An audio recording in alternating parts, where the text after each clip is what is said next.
Now for tomato update. My black beauty is growing tall right over the fence. I think it's the only one I have going over the fence. But sadly, we only have one more tomato. That's my last one. It puts out blooms and I do the little pollinating thingy, but they all dry up. So I don't know if I'll get any more. I'm gonna keep it alive for a little while longer and see. My Bella Rosas are getting pretty large. And that one's finally starting to turn color, so I'm really excited because I still haven't had one single Bella Rosa. My Romas, it's phenomenal what this little plant can put out. It is so short and kind of sick, and it is just like busting out tomatoes. My indigo blue chocolate is doing amazing. I really have no complaints with this plant. I love these tomatoes. They're probably my favorite variety this year. They are really slow to ripen. I don't know why, but I mean, worth it for the taste, worth it.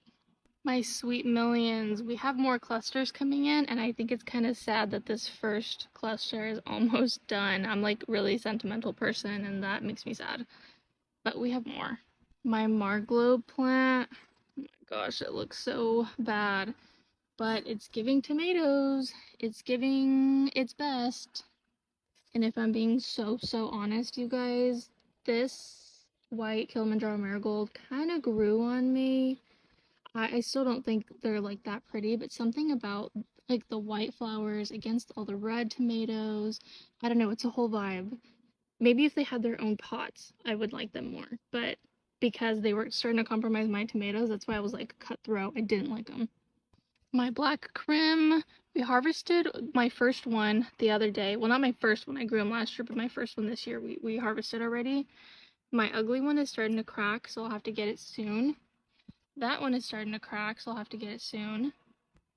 And then coming over to these tomatoes, y'all, planting these Cherokee Sunset Rudbeckias in with my tomatoes has to be like the best gardening decision I've ever made. Look at how pretty it is.